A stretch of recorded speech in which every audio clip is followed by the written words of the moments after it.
3월 5일은 조선일보 창간 기념일인데요. 오늘도 헛소리가 가득하더군요. 저기들이 정론 보도, 팩트를 중심으로 한 보도를 하고 있다 이렇게 주장하고 있는데 그 명태균, 김건희, 명태균, 윤석열의 대화를 보도하지 않은 그런 언론이 팩트를 운운하고 있는 것이 참으로 가증스럽습니다. 오프닝 들어가겠습니다. 삼부토건 주가 조작 사건 아시는 분들은 다 아시고 워낙 또 주가 조작 사건이 복잡하다 보니까 처음에는 그렇구나 하다가 지금은 다 까먹으신 분들도 많이 계실 겁니다. 2023년에 우크라이나 재건 사업과 관련된 기대감으로 삼부토건의 주가가 급등하면서 비롯된 주가 조작 사건입니다. 다시 한번 개요를 정리해 보겠습니다. 지난해 6월 JTBC는 임성근 전 사단장의 구명 로비 의혹과 연관된 한 단톡방을 입수해서 보도했습니다. 멋진 해병이란 이름의 대화방인데 이곳에는 도이치모터스 주가 조작 컨트롤 타워로 알려진 이종호 씨가 있었습니다. 이종호 씨. 임성근 전 사단장 등과의 약속 이야기를 하다 뜬금없이 3부 내일 체크하고 이렇게 말을 합니다. 이에 대해서 국민의힘 쪽에서는 이 3부라고 하는 것이 3부 토건이 아니라 골프 3부를 의미하는 것이다라는 해명을 내놓았는데요. 국민의힘 유상범 의원이 한 말 아니겠습니까? 자, 그런데 말이죠.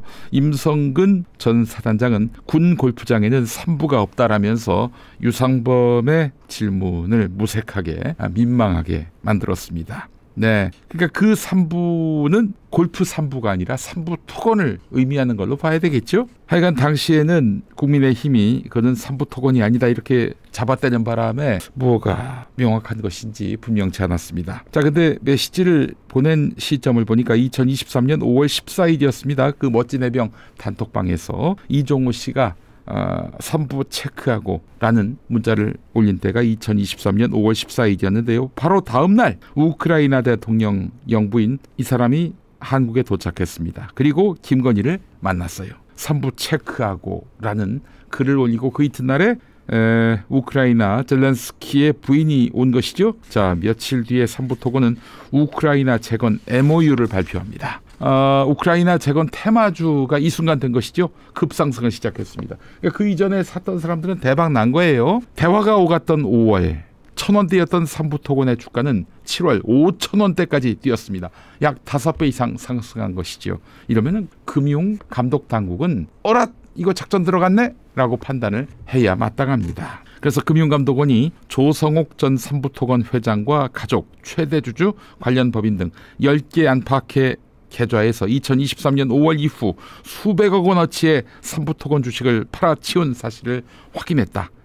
아니나 다를까 꼬리가 밟혔습니다. 이들은 주가 급등 시기에 주식을 처분해서 얻은 차익은 최대한 100억대에 달한다고 했습니다. 조성옥 뿐일까요? 자, 이종호가 어떤 사람입니까? 김건희의 도이치모터스 주가 조작의 선수였습니다.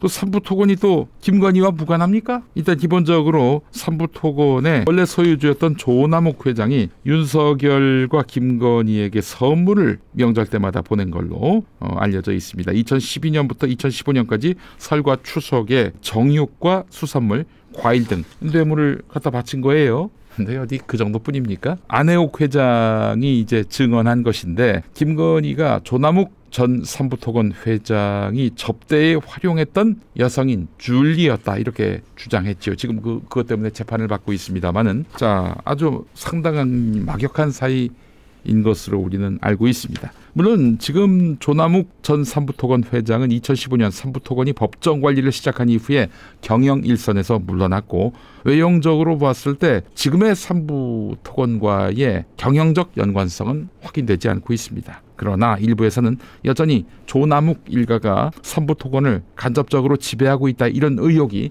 계속해서 제기되고 있는 그런 상황인 것이죠. 자, 어떻게 됐나? 그 삼부토건의 우크라이나 재건 복구 사업 진전이 전혀 없는 것으로 확인됐고 그래서 삼부토건 주가는 곤두박질을 쳤고 지난달 24일에 법정관리 개시를 신청했습니다. 사실상 망한 것이죠. 자, 그렇다면은 우크라이나 재건 복구 사업으로 한참 주가 띄우고 그때 팔아치워서 전 경영진은 주머니에 돈을 가득 채웠고 못 모르고 투자했던 사람들은 개피 보고 뭐 그런 거 아닙니까? 이게 바로 주가 조작인 것이죠. 자, 그런데 말이죠. 윤석열의 신복인 이복현 전 검사, 이 사람은 금융감독원장 아니겠습니까? 작년 10월에 주가 조작 의심이 없다.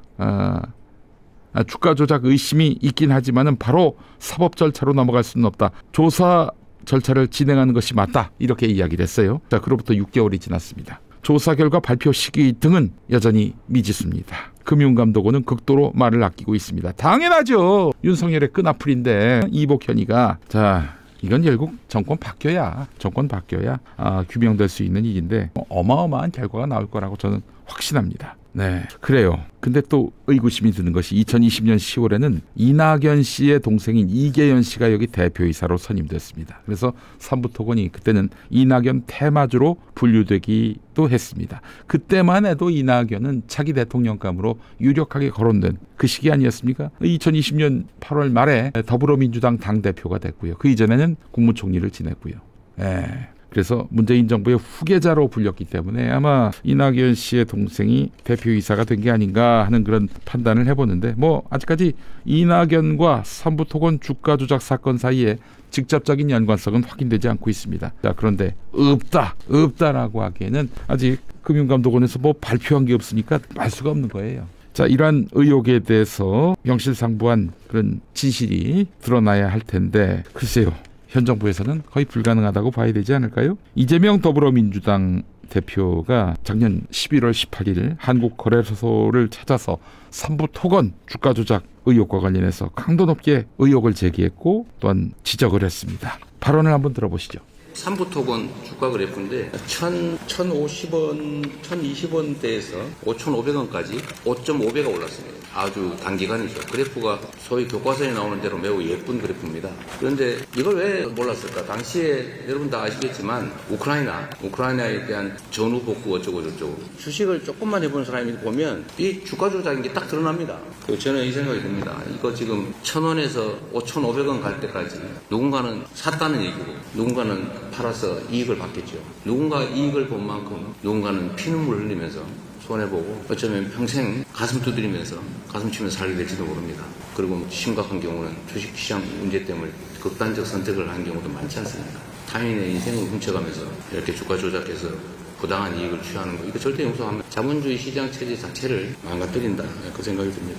근데 반드시 좀 시정해야 될 것 같고요. 이 삼부토건은 나중에 뭐 실제 돈 투자한 사람이 누구냐 아주 엄밀하게 조사하면 다 나오겠죠. 한두 푼도 아니고 수백억이 부당이익이 생겼을 것 같으니까요. 다 조사해봐야 되겠습니다. 이 사건을 조사 중인 금융당국은 당시 삼부토건의 대주주 등이 거둔 시세 차익이 100억대에 달한다고 판단한 것으로 알려졌습니다. 자, 금융감독원 쪽에서 아마 나온 것 같은데 이게 언론에 흘러가서 보도가 됐단 말이죠. 김건희는 이제 더 이상 보호 대상이 아니다라는 점이 확인되고 있습니다. 자, 이제 윤석열과 김건희가 우크라이나 재건 사업 이 테마로 해서 주가 조작을 한 삼부토건, 이 삼부토건에게서 어떤 이득을 챙겼는지 이제 그것이 규명될 때입니다. 네, 이런 인간들을 대통령으로 배출하고 대통령 재임 동안 이런 몹쓸 범죄를 저질러 놓고, 그렇지 않습니까?